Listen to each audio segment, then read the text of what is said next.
Hoje nós vamos falar sobre o tema que você está vendo aí. Quando os problemas começam e como eles terminam. Amém?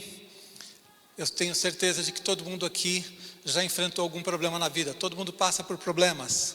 Todo mundo tem um problema. Eu vi pessoas olhando para o lado aí, o marido olhando para a esposa olhando para o marido. Não era isso. Mas todo mundo passa por problemas na vida. Às vezes as coisas vão bem e de repente um problema surge, né? E nós precisamos saber quando os problemas começam para que a gente evite e como eles terminam, para que se eles acontecerem a gente tenha uma direção de Deus para assumir logo com isso. Então eu quero ler para você um texto hoje em Josué no capítulo 7.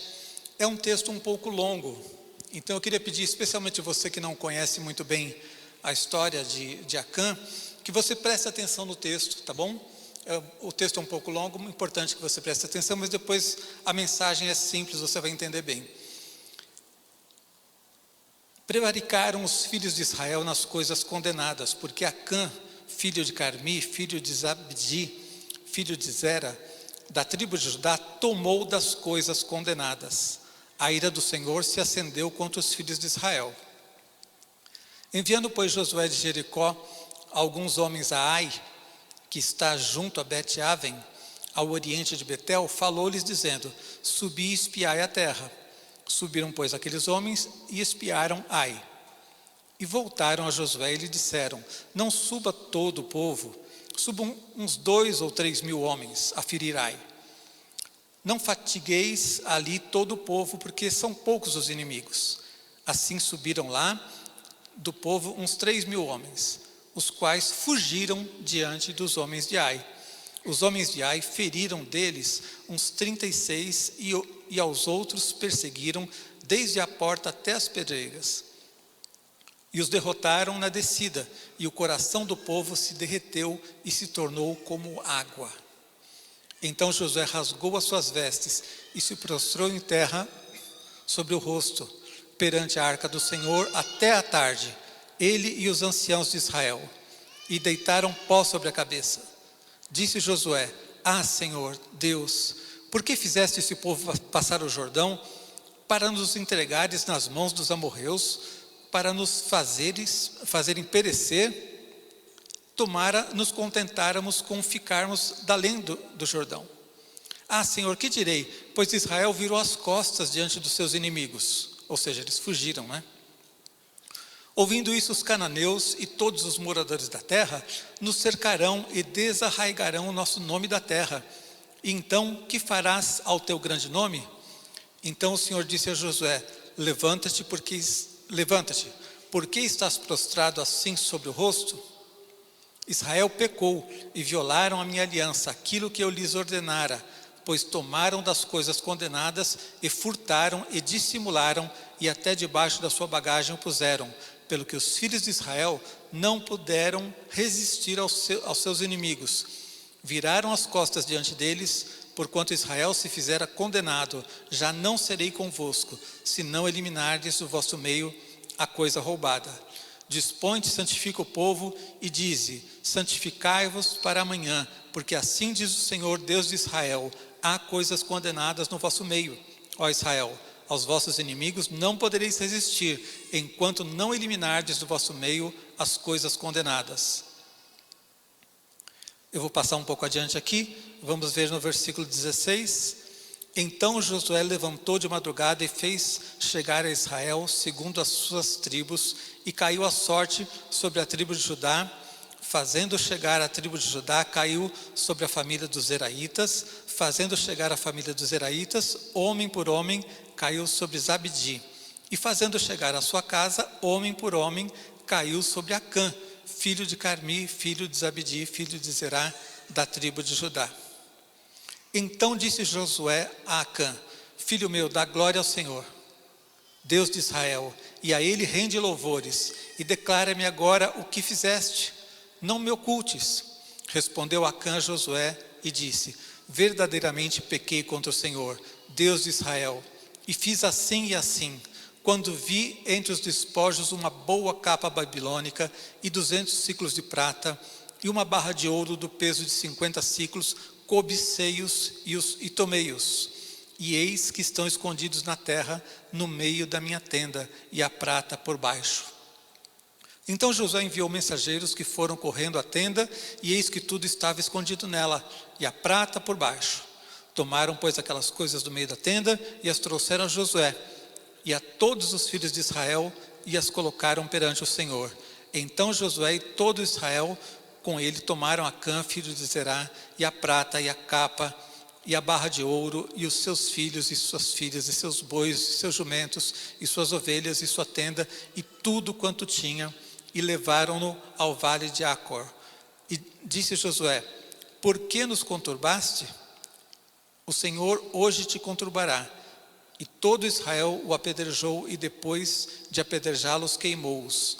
E levantaram sobre ele um montão de pedras que permanece até o dia de hoje. Assim o Senhor apagou o furor da sua ira, pelo que aquele lugar se chama o Vale de Acor até ao dia de hoje. Só os versículos 3 agora do capítulo seguinte. Disse o Senhor a Josué: não temas, não te atemorizes.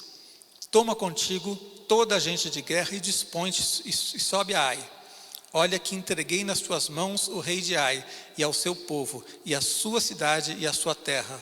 Farás a Ai e a seu rei como fizeste a Jericó e a seu rei. Somente que para vós outros saqueareis os seus despojos e o seu gado.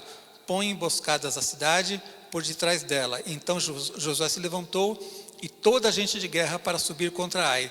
E escolheu Josué 30.000 homens valentes e os enviou de noite. Então, esse texto aqui, só para contextualizar um pouco você, Josué e o povo de Deus já eram famosos.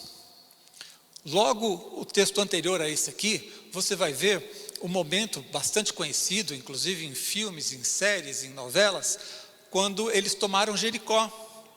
E os muros, as muralhas de Jericó caíram, né?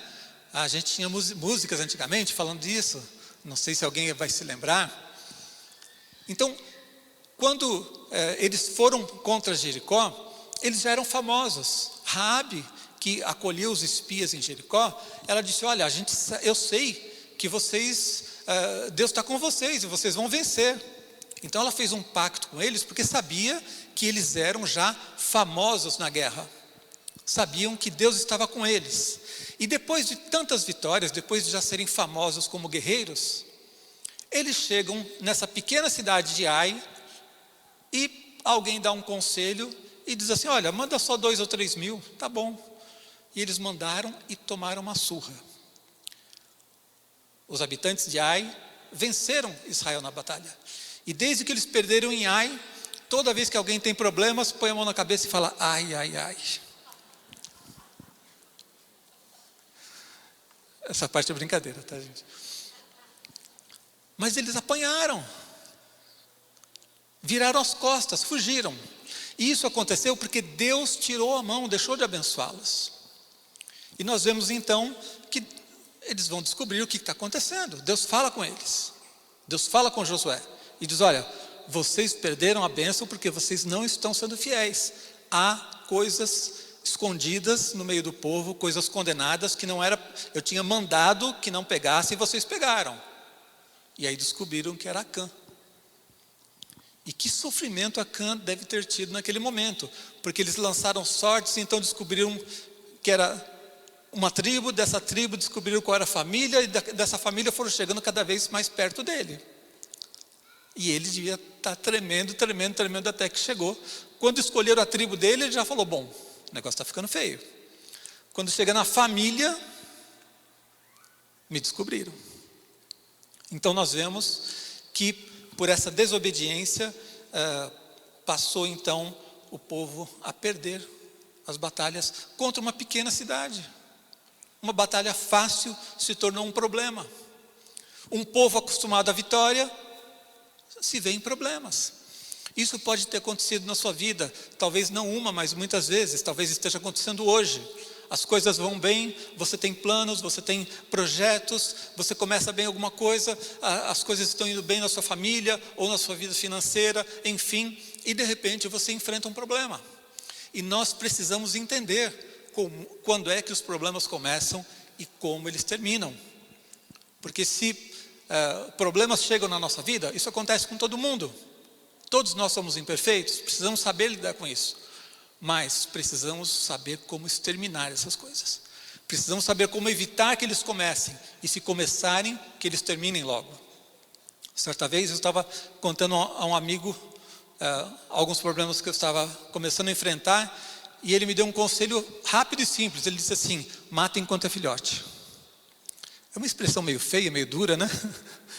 Mas muito comunicativa. Ou seja, mata enquanto é filhote significa assim, acaba logo com o problema antes que ele cresça, que ele crie ramificações. Antes que ele se complique. Resolva logo. É como quando você tem uma doença, uma enfermidade, você vai no médico, tem um problema, cura logo, trata logo, resolve antes que se torne algo mais complexo. Então os problemas precisam ser exterminados, e quanto mais rápido você fizer isso na sua vida, mais você vai ser abençoado, amém? Então vamos ver, em primeiro lugar, quando os problemas começam. Os problemas começam, em primeiro lugar, quando fazemos a nossa vontade e não a vontade de Deus. Os problemas começam quando fazemos a nossa vontade e não a vontade de Deus. Todo problema começa na nossa cabeça, no nosso coração. Quando a gente, em vez de seguir o que Deus orientou, a gente vai por um caminho errado. A gente vai por um caminho da nossa própria cabeça, da nossa vontade. E às vezes não é um grande pecado, mas algo que simplesmente você faz sem consultar a Deus. Você ora, busca Deus e se acostuma a fazer as coisas direito e dá certo. Aí você começa a achar que você que é o bom. E não consulta a Deus na hora de fazer algo. O nome de Acã se tornou sinônimo de pessoa amaldiçoada. E de fato ele foi, por sua desobediência. Mas se você observar bem Acã, ele era uma pessoa comum. Ele simplesmente gostava das coisas boas da vida. Quem é que gosta das coisas boas da vida aqui? Veja o que ele diz lá, no versículo 21. Quando vi entre os despojos uma boa capa babilônica, uma boa capa. Eu não sei como é que eram as capas babilônicas, mas devia ser alguma coisa bacana. Ele cobiçou aquilo. E 200 ciclos de prata, era um bom dinheiro. E uma barra de ouro, do peso de 50 ciclos. Cobicei-os e tomei-os. E eis que estão escondidos na terra, no meio da minha tenda, e a prata por baixo. Então, o erro de Acã foi simplesmente cobiçar as coisas boas da vida. As pessoas falam, o nome de Acã, como eu disse, se tornou símbolo de maldição. Muitas vezes eu vi, quando começa a surgir problemas, por exemplo, numa igreja, aí alguém já vai dizer assim, deve ter um Acã aqui no meio. Ou seja, tem um amaldiçoado aqui que está trazendo problema para a gente. E parece que Acã fez uma coisa terrível. O que ele fez foi simplesmente desobedecer o que Deus tinha mandado. Deus disse que eles iriam tomar Jericó. Deus disse que não era para eles tomarem nada daquela cidade. Não era para eles, porque é comum isso, não é? Normal na guerra, quando você conquista o inimigo, você tomar os despojos, você se apropria das riquezas de quem você conquistou. Isso era normal na guerra. Mas Deus disse que não era para fazer isso. Aí ele pensou assim, mas espera aí, isso aqui é ouro, ouro é bom, não é? Para que deixar aqui? Se eu deixar aqui, alguém vai pegar melhor comigo do que com o outro, não é? Essa capa aqui, bonita, é a minha cor, combina comigo. Ele começou a usar os seus próprios raciocínios e imaginar que não era tão ruim isso. Mas Deus tinha dito não. E se Deus disse não, é não. Nós temos que ter muito cuidado com isso, porque o erro de Acã foi um erro comum. Simplesmente, em vez de seguir uma orientação de Deus, de orar, de saber o que Deus tinha mandado fazer, cumprir a vontade de Deus, ele começou a pensar por si mesmo, pelos seus próprios desejos. Ele cobiçou algo que Deus disse para não cobiçar. Ele desejou algo que disse para Deus não desejar. Ele pegou algo que Deus disse para não pegar. Isso pode acontecer na tua vida pessoal, na tua vida familiar, nos teus negócios. Quando simplesmente a gente deixa a vontade de Deus de lado e procura fazer a nossa vontade. A gente faz aquilo que a gente desejou fazer, aquilo que a gente quis fazer e não o que Deus mandou fazer. Eu me lembro que Um famoso pastor escreveu um livro, e ele contava que certa vez ele foi convidado para pregar em outra igreja, para assumir o pastorado de outra igreja. E ele deixou a cidade onde ele estava, a igreja que ele cuidava, e foi pastorear outra igreja. E ele não consultou a Deus para fazer aquilo. Ele achou que era bom, a proposta parecia muito boa. Trabalhar naquela igreja era algo que agradava o coração dele. E ele fez o que agradava o coração dele. E ele disse que foi o pior tempo da vida dele. Ele conta no livro que ele pregava e as coisas não aconteciam, e todo mundo, tudo que ele estava acostumado a ver, a maneira como Deus usava a vida dele, cessou. Até que ele entendeu, pediu perdão à igreja, pediu perdão a todos, voltou para a igreja onde ele estava antes, e as coisas voltaram a acontecer. E as pessoas diziam assim: pastor, mas o que está acontecendo?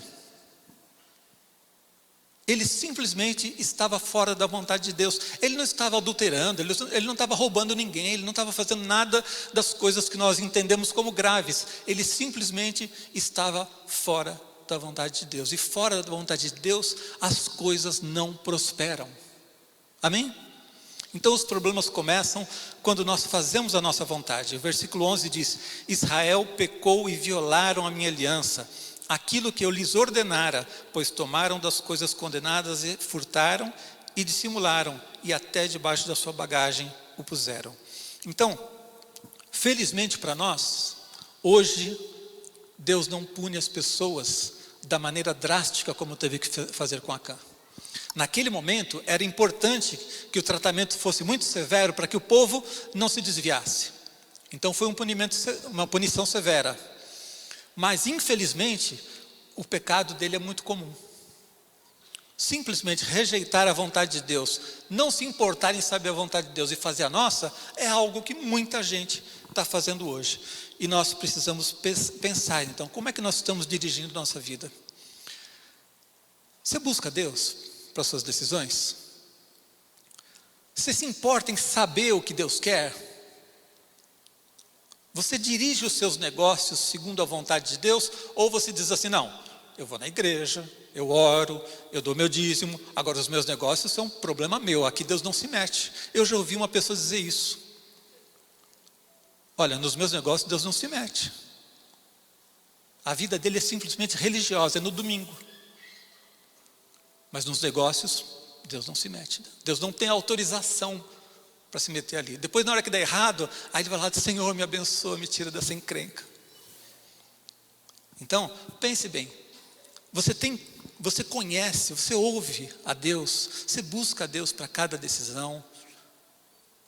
Se você fizer isso, certamente você vai ser abençoado, amém? Mas se você negligenciar a vontade de Deus, muitos sofrimentos vêm. Os problemas começam quando nós negligenciamos a vontade de Deus.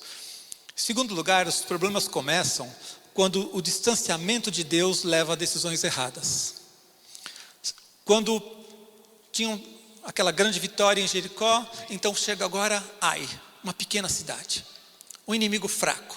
Vem lá alguém e dá um conselho errado, cheio de soberba já, se achando os grandes guerreiros, se achando independentes de Deus. Alguém vem e dá um conselho errado e diz assim: olha, 2 ou 3 mil guerreiros são suficientes, não canse o povo com esse negócio não, essa cidadezinha não vale nada.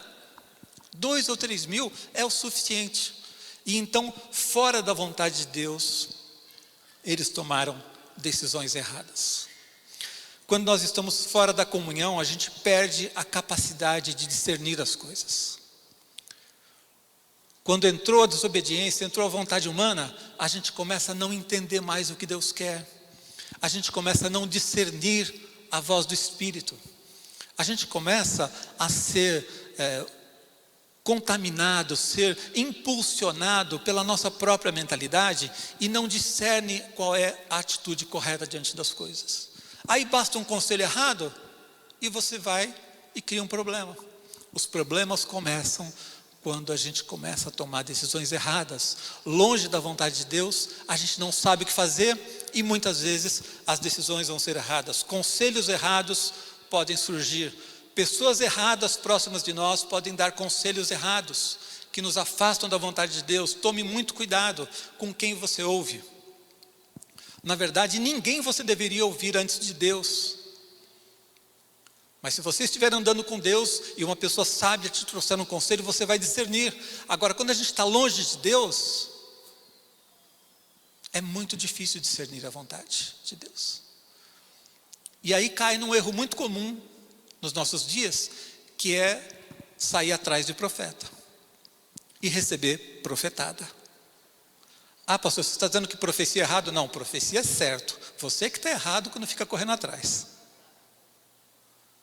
Profecia é um dom de Deus, e Deus tem profetas nos nossos dias, amém?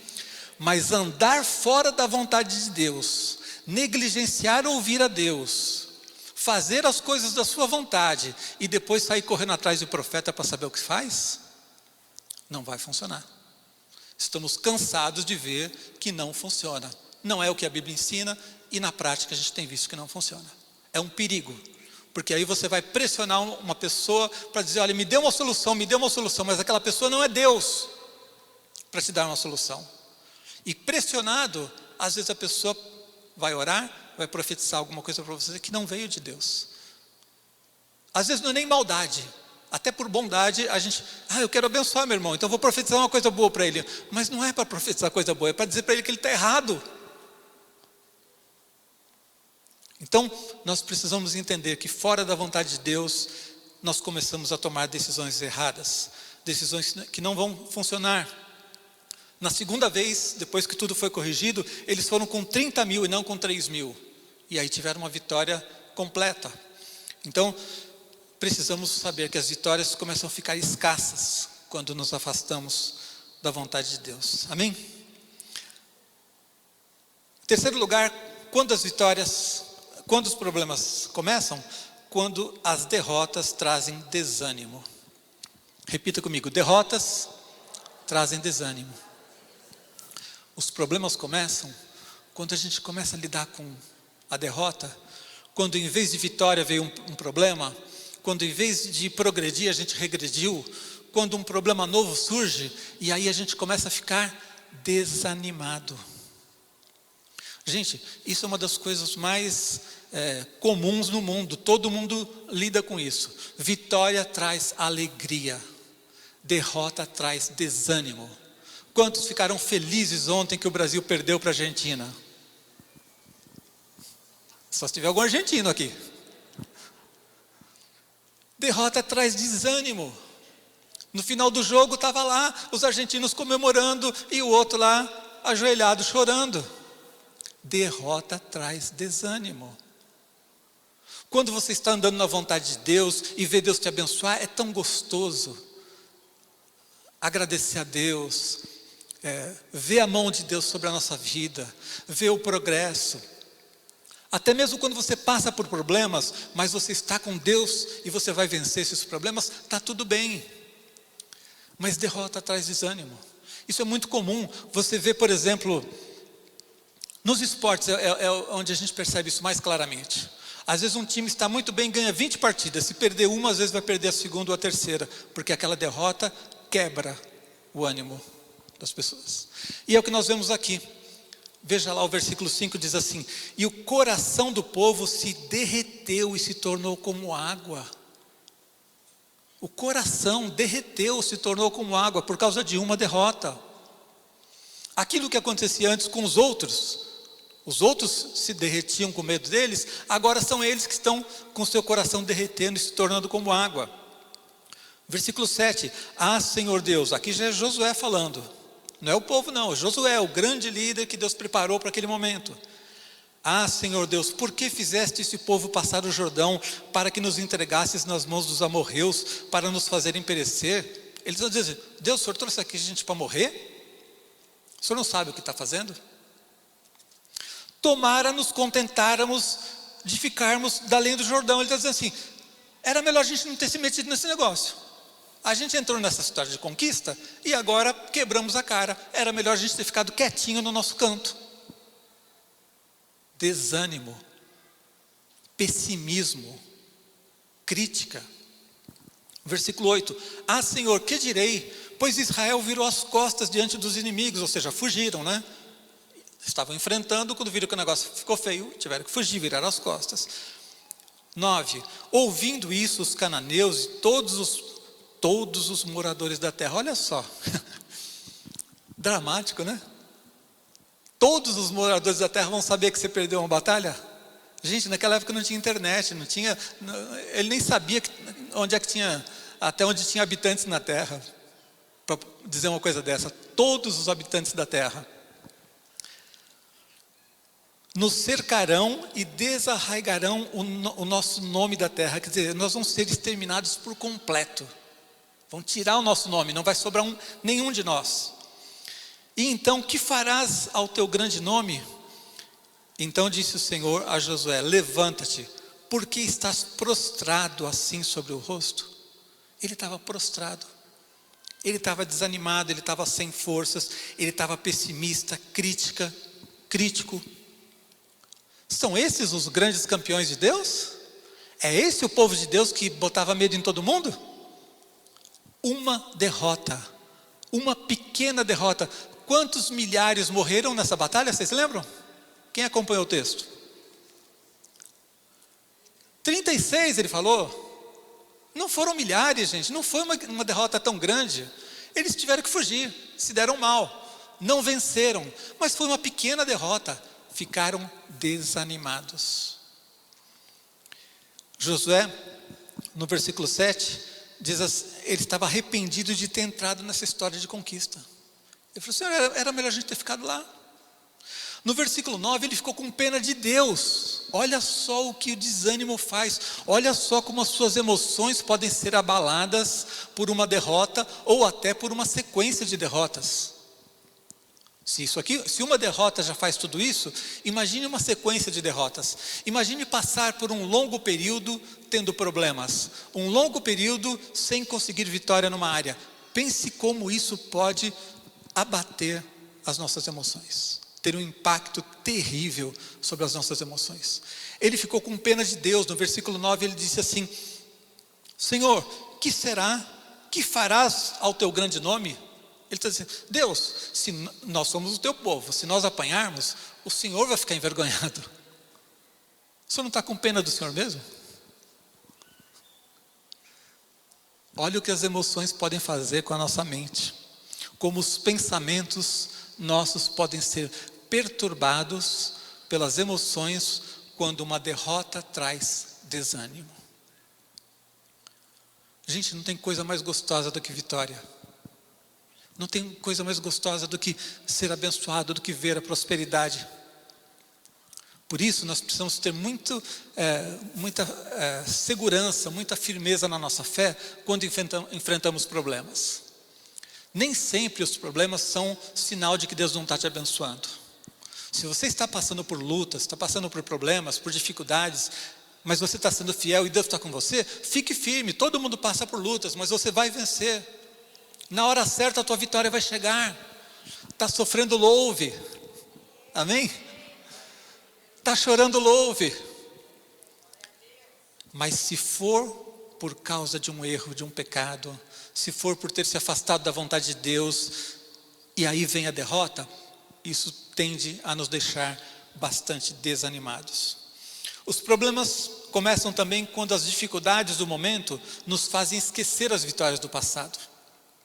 Veja o que aconteceu. Quando ele diz: ah, Senhor, no versículo 8, pois Israel virou as costas diante dos seus inimigos.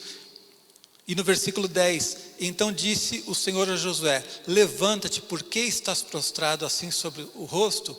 Deus estava dizendo para ele assim: Josué, por causa dessa derrota você está esquecendo das vitórias anteriores? A vitória sobre Jericó foi uma vitória tremenda, maravilhosa, foi algo impressionante, foi um milagre de Deus. Eles viram o milagre de Deus derrubando as muralhas da cidade. Então eles já tinham experiência com Deus. Eles já tinham vitórias no seu currículo, na sua história. Mas a derrota que surgiu fez com que eles esquecessem as vitórias. A gente não age assim? Isso não é um símbolo do que acontece na vida de muita gente? Você tem uma vitória, você tem uma bênção, você tem outra bênção, você tem outra bênção, daqui a pouco faz um negócio que perde um pouco de dinheiro, pessimismo, decepção, birra, fica magoado com Deus. Quanta gente eu já vi dizendo que estava magoado com Deus, pessoas que não vêm na igreja porque estão chateados, porque não conquistaram uma vitória. Mas e quantas eles tiveram antes? Esqueceram. A pessoa esquece de 10 vitórias por causa de uma derrota. O Brasil, para aproveitar a ilustração recente, não é? Venceu muito mais a Argentina do que os argentinos a gente nessa competição. A gente tem um saldo positivo, mas o que conta mais? A derrota de ontem. Não importa quantos campeonatos a gente já ganhou, mundiais, importa que ontem a gente perdeu. Uma derrota às vezes causa um estrago, porque faz com que a gente esqueça quantas vitórias a gente já teve. Não faça isso na sua vida. Não permita que uma derrota faça você esquecer tudo que Deus já fez na sua vida. Pessoas que já experimentaram milagres tremendos, ficam às vezes chateados com Deus por causa de uma derrota. Aí os problemas começam. Porque nós esquecemos das coisas boas que deveriam nos dar esperança, alegria, deveriam nos renovar, deveriam nos dar direção. Esquecemos de olhar para aquelas vitórias e ficamos prostrados como estava Josué. Deus disse para ele: por que você está prostrado assim sobre o rosto? Você não tem motivo para isso. Perdeu, conserta e segue adiante. Amém? Amém. Pode aplaudir assim.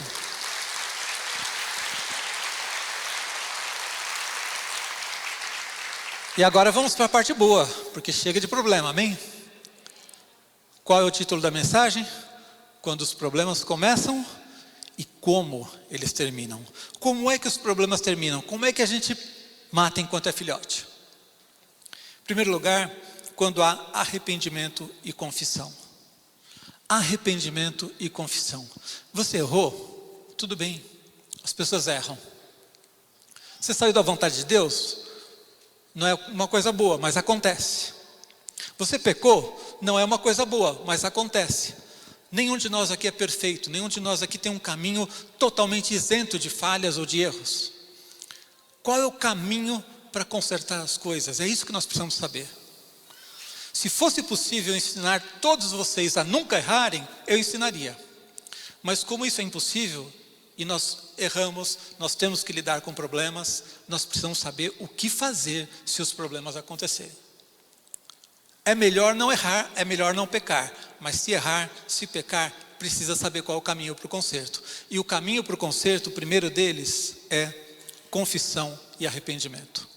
O versículo 13 diz assim: dispõe-te, santifica o povo e dize: santificai-vos para amanhã, porque assim diz o Senhor Deus de Israel: há coisas condenadas no vosso meio, ó Israel. Aos vossos inimigos não podereis resistir, enquanto não eliminares do vosso meio as coisas condenadas. Enquanto não mudarem, enquanto não houver arrependimento, enquanto não houver mudança, Deus não vai abençoar. Mas cessando o problema, cessa a disciplina e volta a bênção de Deus. Amém? Versículo 19 diz assim: então disse Josué a Acã: filho meu, dá glória ao Senhor, Deus de Israel, e a Ele rende louvores, e declara-me, ou seja, confessa agora o que fizeste, não me ocultes. No versículo 20, respondeu Acã a Josué e disse: verdadeiramente pequei contra o Senhor, Deus de Israel, e fiz assim e assim.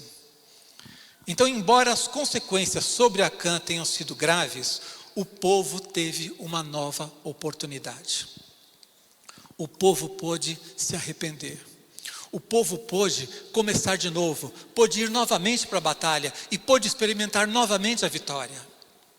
Deus não os condenou todos à derrota por causa daquilo. Deus não desistiu do plano dele, e Deus não desiste do plano que tem para a sua vida quando você erra. Deus conhece a nossa estrutura, Deus nos conhece antes mesmo de cometermos erros.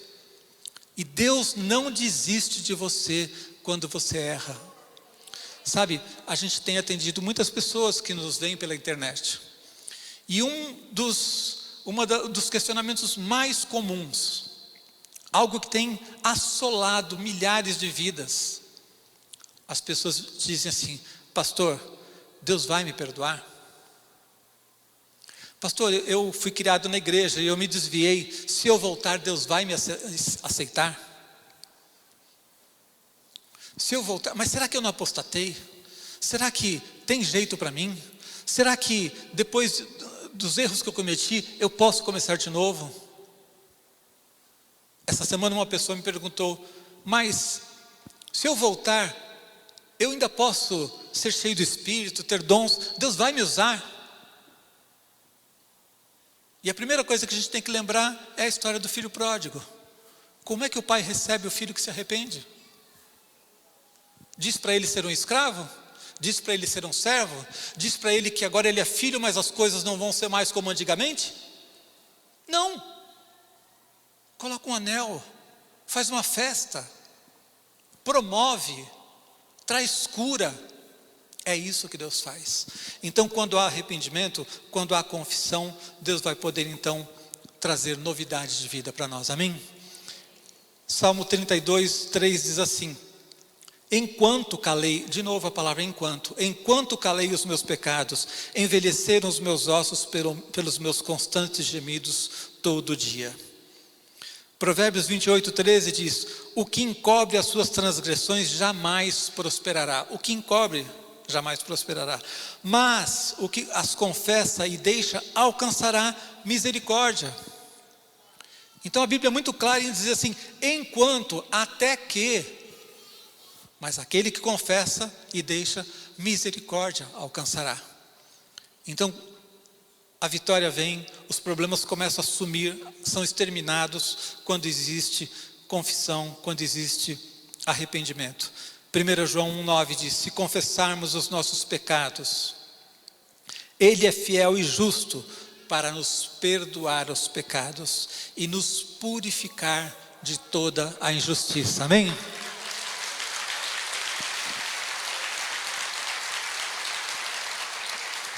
Vou perguntar uma coisa para você: se você for purificado, você é puro ou impuro? Quem é purificado é puro ou impuro? Se você foi purificado, você é puro. Só que nós ficamos cantando junto com o diabo a mesma música, fazendo dueto com ele. Ele soprando na nossa cabeça que a gente não presta, soprando na nossa cabeça que a gente não vale nada, que você envergonha a Deus, que você não merece, e que não é assim, pensa que é fácil, que é só confessar e que está tudo bem. E o diabo fica falando essas coisas e a gente fica fazendo dueto com ele. Se você foi purificado por Deus através do arrependimento, você está purificado de verdade. Sobrou alguma condenação? Não. Sobrou alguma disciplina de Deus? Não. O arrependimento cessa todo o passado, anula, quebra. O diabo não tem poder, não tem autoridade sobre isso mais.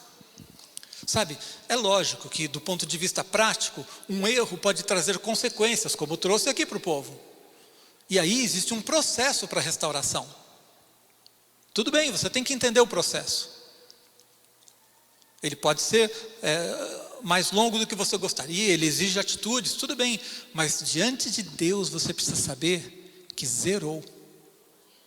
Zerou. Se purificou, está puro diante de Deus. Amém? E você pode seguir adiante e buscar a sua vitória. Então, os problemas são exterminados, eles começam a sumir quando há arrependimento e confissão. Os problemas são exterminados, eles terminam quando o pecado é tratado. Veja o versículo 13, diz assim: dispõe-te, santifica o povo, santifica-os para amanhã, porque assim diz o Senhor Deus de Israel: há coisas condenadas no vosso meio, a Israel. Aos vossos inimigos não podereis resistir, enquanto não eliminardes do vosso meio as coisas condenadas. Então, não é somente o arrependimento no coração. O pecado precisa ser tratado. Aquilo que se estava fazendo de errado precisa cessar. Se você seguir um caminho, quando você se arrepende, você precisa mudar, voltar e pegar o caminho certo. Não adianta dizer assim, Deus, eu me arrependo, e continuar no caminho errado. Não vai chegar no lugar certo. É como quando você está andando lá e o Waze, o Maps lá está te dando um caminho. Se você continuar no caminho errado, não vai dar. Ele fica recalculando a rota, mas se você nunca seguir as orientações dele, não vai dar. Eu me lembro de uma vez que eu estava viajando com minha esposa e eu sabia o caminho que eu tinha que pegar, mas o Maps começou a me dar uma opção que eu não concordava.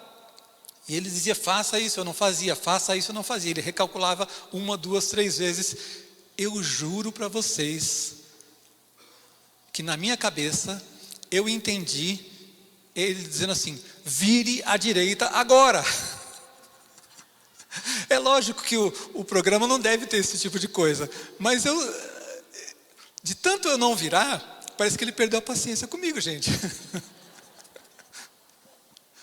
Até hoje eu não entendo por que eu ouvi desse jeito, mas eu ouvi como se ele estivesse falando mais sério comigo. Vire à direita agora. Porque eu insistia em não fazer o caminho que ele estava mandando.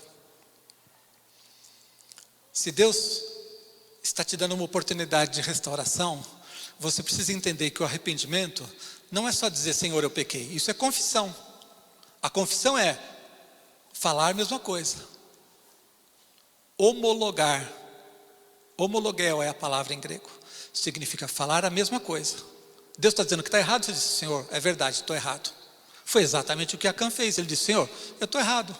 Foi assim e assim que eu fiz mesmo. Isso é a confissão. Mas tratar o pecado significa mudar atitudes. Significa fazer algo diferente. Se as coisas condenadas estavam lá, elas tinham que ser jogadas fora. Acã não podia confessar e continuar com a boa capa babilônica que ele encontrou. Ele não podia continuar com a prata que ele encontrou. Não podia continuar com o ouro. Não podia continuar não somente com ele, mas não podia continuar no arraial do povo, no acampamento do povo. Tinha que ser jogado fora, porque Deus tinha dito isso. Não é para pegar. Então é preciso fazer conserto, é preciso acertar as coisas quando nós erramos. É preciso que nós tenhamos atitudes de arrependimento. O pecado precisa ser tratado, para que Deus possa liberar então a sua bênção. Arrependimento não é simplesmente sentir culpa, arrependimento não é sentir vergonha, arrependimento não é sentir remorso, é saber que precisamos mudar atitudes. É confessar, ou seja, dizer a mesma coisa, é deixar o pecado, como o texto que nós lemos de Provérbios, não é? Aquele que confessa e deixa, e então edificar a sua vida, para que o mesmo erro não volte a acontecer. Existe um processo inteiro de tratamento, em que você reconhece o erro, trata do erro, se livra das coisas que foram feitas e edifica a sua vida para que o erro não volte a acontecer. Se esse processo não for feito por completo, o mesmo erro pode voltar, o mesmo pecado pode voltar. É como a história que todo mundo conhece do antibiótico que o médico receita para você por 7 dias e você toma, no 3º dia você não tem mais sintomas. Aí você diz, vou parar. Não, você tem que ir até o fim, até que o problema esteja totalmente exterminado, tratado.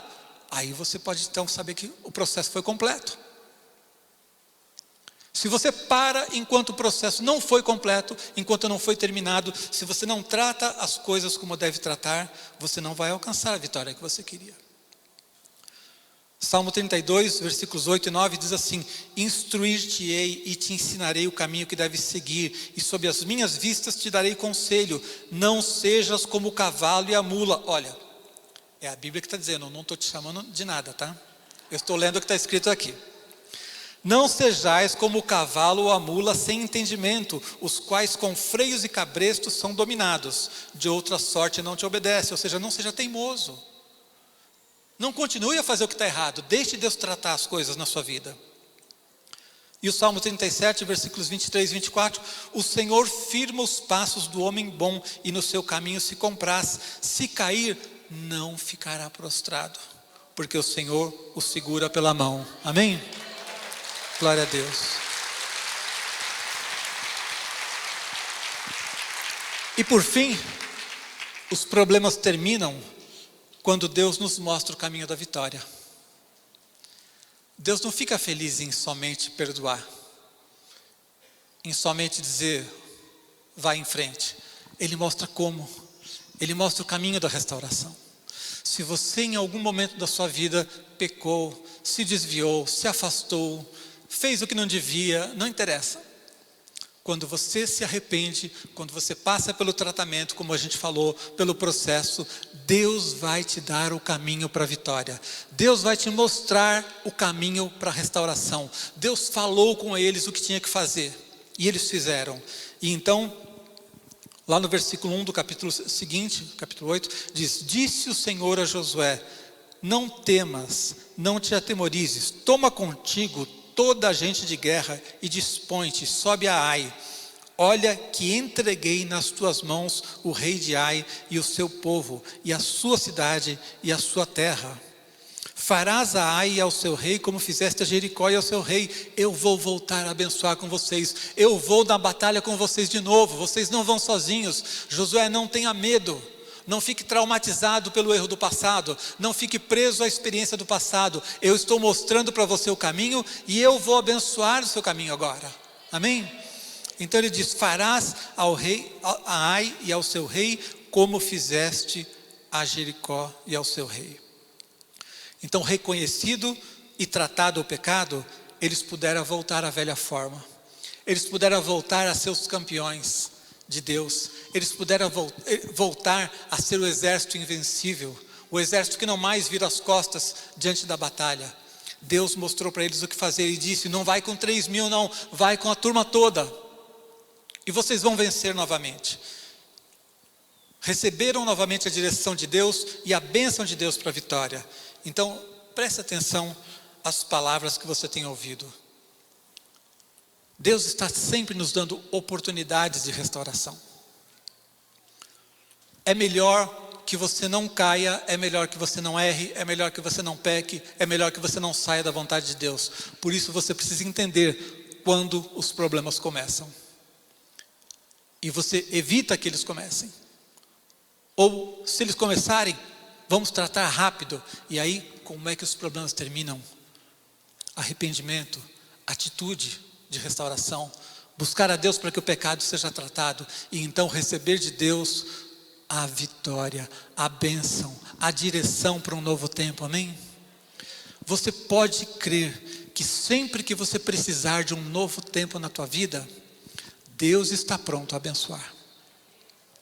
Isso que aconteceu aqui não é um caso isolado. Isso aqui mostra os princípios que Deus usa para tratar comigo e com você. Significa que Deus continua hoje querendo nos trazer de volta para a sua presença, e que sempre que há arrependimento, confissão diante dos nossos erros, diante das nossas quedas, nós podemos esquecer do passado e olhar para frente e dizer: Deus, agora me mostra qual é o caminho para a vitória. E Deus vai novamente tratar com você, vai estar com você nas suas batalhas, amém? Eu queria orar pela sua vida nesse momento. Queria que você baixasse sua cabeça um instante e que você refletisse sobre o que você ouviu.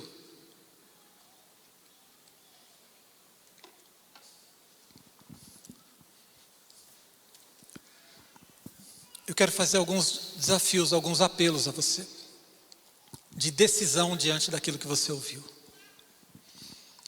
O primeiro passo que qualquer um de nós precisa dar é entrar numa aliança com Deus. No caso do texto que nós lemos, eles já estavam em aliança e se desviaram. Mas talvez você nunca tenha feito ainda uma aliança com Jesus. A Bíblia diz que Jesus morreu pelos nossos pecados. Ele morreu na cruz no nosso lugar. E a única maneira de nós termos um relacionamento vivo com Deus é entregando nossa vida a Jesus. É crendo que Ele morreu por mim, que é através do sangue de Jesus que eu sou perdoado e purificado, e não pelas minhas obras, pela minha tentativa de ser bom. Todos nós precisamos crer. Precisamos um dia entregar o coração a Jesus. Convidar Jesus para entrar na nossa vida. Ainda que você tenha durante muito tempo crido em Deus, mas você ainda não fez uma aliança com Ele, você não convidou Jesus para entrar na sua vida, hoje é o dia de você fazer essa entrega. Então eu quero fazer esse desafio para você que está aqui, para as pessoas que estão me vendo pela internet. Abra o seu coração para Jesus. Sem esse primeiro passo, você não vai ter Deus lutando as tuas lutas. Você precisa de Jesus. E se você reconhece que precisa de Jesus e quer convidá-lo para entrar na sua vida hoje, eu quero orar pela sua vida, quero que você levante a sua mão para que eu ore por você. Se você hoje quer entregar o seu coração, a sua vida a Jesus. Alguém aqui quer fazer isso hoje? Levante a sua mão para que eu ore pela sua vida. Se você quer entregar o seu coração a Jesus, se você quer entregar a sua vida a Jesus. Há alguém? Há uma pessoa ali? Glória a Deus, Deus te abençoe. Que Jesus entre agora no teu coração. Há alguém mais? Alguém hoje quer fazer essa oração comigo? Quer dizer, Senhor Jesus, entra na minha vida. Quer convidar Jesus para entrar na sua vida? Se você quer fazer isso, levante a sua mão bem alto para que eu possa ver. Glória a Deus pela sua vida. Você que está fazendo essa decisão, ore comigo agora e diga assim: Senhor Jesus, eu creio que Tu és o meu Senhor. Eu creio que o Senhor morreu na cruz, no meu lugar. Hoje, eu te peço que o Senhor entre na minha vida, entre no meu coração, perdoe todos os meus pecados. E de hoje em diante, eu começo uma nova vida contigo. Me dá a Tua graça, o Teu perdão e me recebe como Teu filho, no nome de Jesus. Amém. Glória a Deus. Você que está me vendo pela internet, tem um QR Code. Coloque o seu celular aí e preencha o formulário para que a gente possa entrar em contato com você, para que a gente possa orar pela sua vida e abençoar a tua vida também. Senhor, no nome de Jesus, abençoa cada vida aqui, ó Deus. Todos nós temos que lidar com problemas. Dá-nos sabedoria para evitá-los, para passar longe deles. Mas se eles chegarem até a nossa vida, Deus, que nós possamos rapidamente buscar ao Senhor, rapidamente nos arrepender, rapidamente tratar o problema, para que o Senhor possa de novo nos levantar, nos dar direções, nos dar estratégias para a vitória, Pai. Fortalece-nos nesse dia, fortalece-nos na Tua palavra, abençoa-nos, ó Deus, e fala pelo Teu Espírito, para que saibamos como lidar com cada uma das situações da nossa vida, no nome de Jesus.